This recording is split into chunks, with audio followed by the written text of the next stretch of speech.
Can you approach?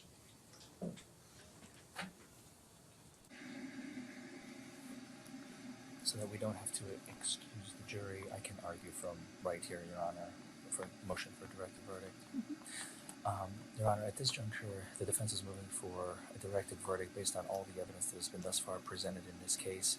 I know that the court is to view the evidence in the light most favorable to the Commonwealth, and normally in at least personal defense counsel's experience, there has been a significant amount of evidence pointing towards intoxication, such as bad driving, field sobriety tests, breath or blood alcohol. This is one of the most unique cases I think counsel has seen to date. It is lacking in all substantive indicia of intoxication that are normally found in a case such as this, in a DUI case. Let's begin at the beginning. First of all, at 1:11 p.m., we have an individual making a phone call, a bystander, saying, "It's okay, I called the police on your behalf, they're on their way," and pointing to Mr. Edwards saying, "He seems drunk." That's the first moment that we really have of the story. She is not a medical professional, she doesn't know the facts, all she can testify based on her own personal observations, and she saw a man getting out of his truck that maybe was, to her appearance, appeared to be under the influence of something. Then 11 minutes later, Officer Purcell is en route. He is dispatched over to the location. He arrives 3 minutes after that. So 14 minutes, we're completely unaccounted for Mr. Edwards. We don't know, we don't have any evidence in the record as to what happened during those 11 minutes. All we know is there was a 3-car collision, and he is being unit number 1, as we will find out in a few moments. When Officer Purcell first arrives on scene, he sees Mr. Edwards walking around his truck. Mr. Edwards is then being told to stand in front of his truck or on the side of his truck and wait there. Officer Purcell then begins interviewing the other individuals, the other drivers of the other vehicles, and we can hear him make comments like, "Oh, he is out of it," or "He is." What was the thing that he said? Do you remember? He's out of it, basically, making comments based on his own personal observations. But then a few moments later, he begins to say, "I can't smell anything on him. I don't smell alcohol. I don't smell alcohol." He says at least three times on the video. He says it at least 3 times on the video that I don't smell anything on him. I have no idea what he's on. But for some reason, he decides to turn this into a DUI investigation. Now, without asking for Mr. Edwards' version of the story of what happened, I think that's become clear, because Mr. Hitch, my co-counsel here, has ad nauseum beat a dead horse of, did you ask him what happened, his side of the story, to figure out what had gone on with Mr. Edwards himself? He never even attempted, never even made a simple attempt to fill in the blanks that he was missing. All he had to do was ask a few questions. "Hey, can you tell me what happened?" He never did that. He made the voluntary choice to exclude 50% of the record, not filling in with Mr. Edwards' story. He does not search his truck. He could have called a canine unit or another investigative unit to get the dog out, or maybe asked Mr. Edwards to get the dog out. He never searched the truck for any evidence or paraphernalia or indicia of intoxication or drinking or alcohol use, drug use, pill use, nothing. He asks Mr. Edwards on video, "Have you been drinking?" He says, "Yes, 5 to 6 beers or drinks or whatever it was." "Did you take anything else?" "No." "Did you take any meds?" Or I think he said, "No," was Mr. Edwards' response. And after that, when he comes up and says, "Are you going to do field sobriety tests?" He says, "No." And as he's beginning to explain why, he says, "No. I don't need any explanation. You're under arrest. You're under arrest. You're coming downtown." And thankfully, Mr. Edwards has the wherewithal to blurt out, "I have," was it rheumatoid arthritis? RA. He has RA, arthritis. And thankfully, we have that in the record. I don't think I even need to talk about Ms. Payne's testimony, because I don't think it's even relevant for this motion, other than the fact that he refused, according to her, he refused. I think it is beyond clear that he did not refuse. He has clearly, at least almost a dozen times on video, as Your Honor has seen, said, I want blood. Blood. She said, are you going to give me a breath test? Blood. I'll give you, my veins are open, take them, and you're going to find out that I'm completely clean. Take my blood. And she refuses. She just admitted she has the authority to draw blood, and she chose not to voluntarily. And so I think, Your Honor, there is no jury in the universe that, even viewing all of this evidence in the light most favorable to the Commonwealth, that will convict an individual of operating a motor vehicle under the influence. And so, Your Honor, it would be at this juncture our motion to take the case away from the jury and have the court issue a directed verdict in favor of the defendant. The motion's overruled. Thank you, Your Honor.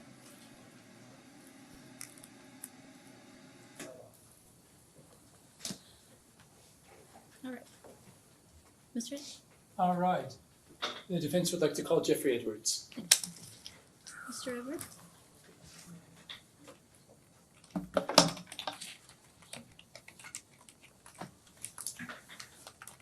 Raise your right hand. Do you swear or affirm the information you give the court will be the truth? I do. Please, if you'd have a seat and state your full name into the record. Jeffrey Douglas Edwards. Hi, Jeffrey. Why don't we start with what happened immediately after the accident? I just remember kind of waking up, hearing the ringing in my ears. I was disoriented. I couldn't hear my dog at first, but I could see that he was barking.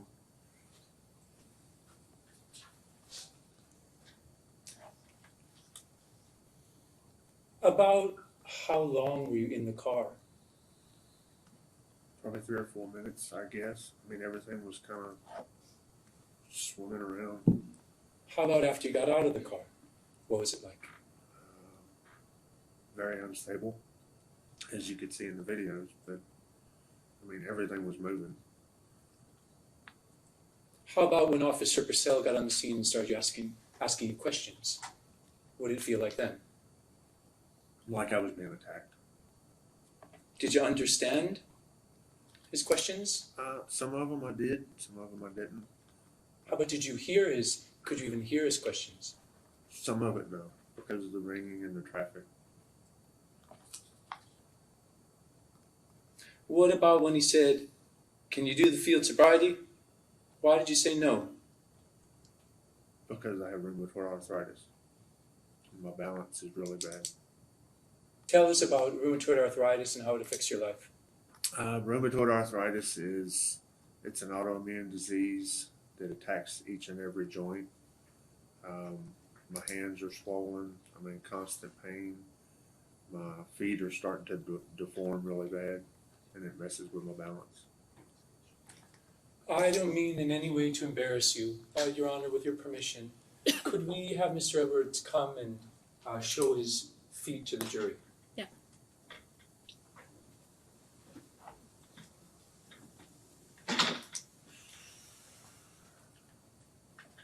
Here, have a seat. Take off whichever shoe is appropriate.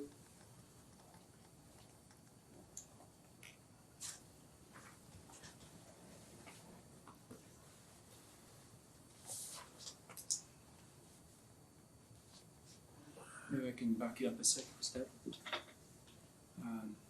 And gentlemen of the jury, sorry for the inconvenience. Just so you can see the extent of Mr. Edwards' rheumatoid arthritis. Does it impact your balance? Yeah, very much. This is very painful. When Officer Purcell said, "Man, you can hardly walk," how did that feel? Insulting. Look, he can hardly stand.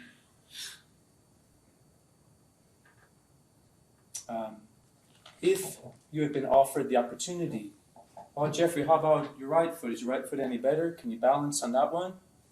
Well, what might you have said? Sure. What if you had said, all right, I understand you've got rheumatoid arthritis. I'm going to write it down on the citation, so if you fail the test, we'll kind of know why, but I still want you to take the test. If you had taken that time, what might you have said to the field sobriety test? I wouldn't have passed the balance. You wouldn't have passed it, but would you have agreed to do it? Yeah. In fact, he asked you, can you do field sobriety? He didn't ask you, are you willing to do field sobriety? Is that correct? Correct. Okay. How about, would rheumatoid arthritis affect you following a finger? No. Okay. Yeah, I'm sorry. Oh, put your shoe back on. I apologize. First time I've ever shown a foot to a charity. My fault.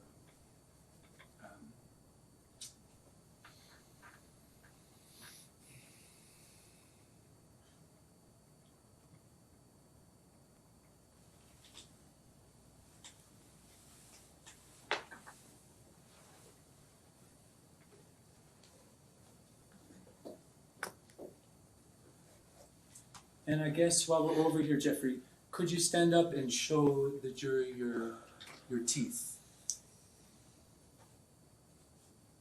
Were the broken teeth the result? The two front teeth. What was that from? My head impact on the steering wheel. Well, I'm coming back to your seat. Can you show me, please? Since I couldn't see that. Okay, thank you. Jeffrey, what caused the accident? I was distracted playing with my dog. What about when did you drink alcohol? Why don't you tell me about that? We'd been out working a job. It was late. I didn't get home till probably 11:30 at night. And I told my coworkers I was going to make some food and bring in the next day. So I started drinking beer and fixing a pot of chili. And I ended up laying down about 2:30, 3 o'clock. So, just to clarify, when did you drink the beer? When I got home and started making the chili. So around 12, midnight, 1 a.m.? Yes, sir. Where did you drink the beer? At my house. What were you doing while you drank the beer? I was fixing chili Why did you drink the beer? to kind of wind down so I could go to sleep after getting home from work. With whom did you drink the beer? I was by myself. How much do you weigh? 220. Did you eat food while you were drinking? Yes, I did. Did Officer Purcell ask you even one of those questions? No, he did not. Did he give you the opportunity to explain when you said 5 or 6? Did he give you opportunity to explain? No.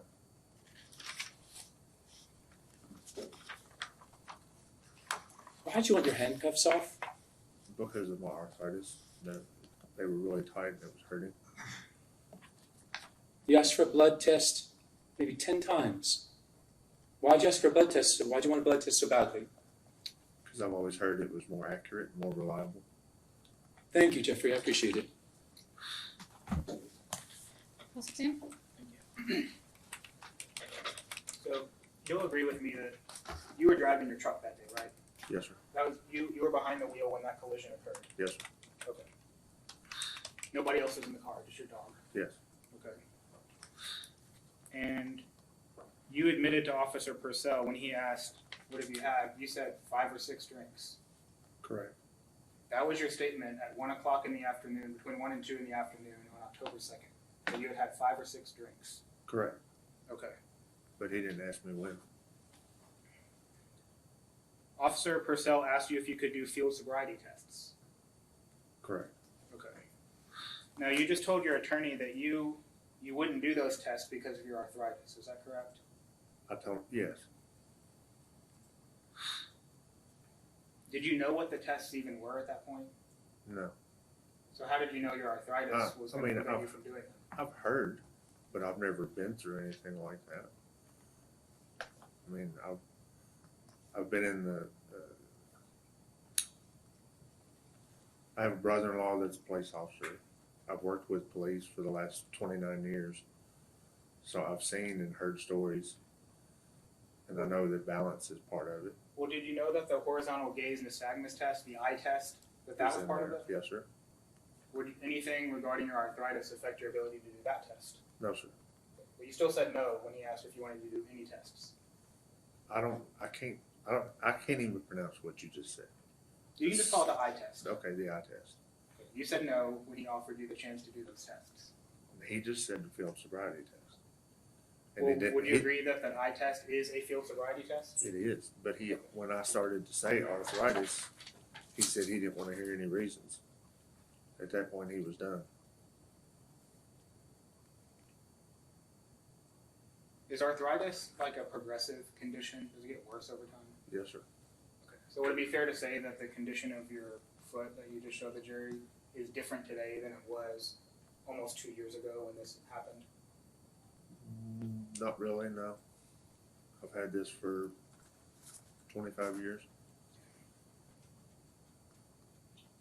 When you got down to the jail, you went in there with Officer Tina Payne, who we all heard from. We watched that video. She offered you a chance to do a breath test, right? Yes, sir. She said breath or blood. Well, it was pretty clear on her video. She was asking you for a breath test first. Would you agree with me? I'll still say she said breath or blood, but yes. And when she asked you for a breath test, you wouldn't do it. I preferred the blood. So to answer my question, you wouldn't do the breath test. I never refused it, no. Well, you didn't blow in the machine, did you? No, sir. Okay. So you had an opportunity to blow in that machine, right? That's what she wanted, yes. She wanted you to, and you didn't do it. Because she offered me breath or blood. But we just said she was not offering you blood at that time, right? The first time she asked me, she said breath or blood.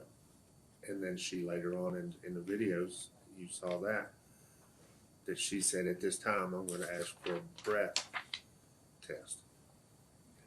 And we don't have the results of the breath test from you, do we? No, sir. That's all I have. Thank you. Oh, you got a question? Okay.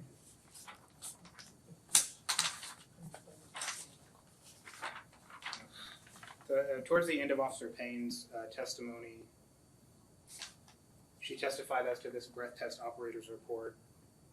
She read this into the record, and I'll read it again to you. The suspect has slurred speech, strong smell of alcohol coming from his breath while talking, head and face are red. Why did you smell of alcohol if you had not drank since the previous day? Well, I didn't brush my teeth before I went and delivered the food. That's one thing. So it's your testimony today that those 5 or 6 drinks you admitted to having had nothing to do with the collision you caused? No, sir. Okay, that's all I have. Thank you. My only redirect is your slurred speech today the same as the slurred speech on the video? No. And is your face as red today as it is red on the video? Can't see your face, can you? No. Okay. Thank you so much. Anything else? No, Your Honor. You may step down. Any further witnesses? No, Your Honor. That concludes the case for the defense. Thank you. And, Your Honor, if we may approach briefly. Yes.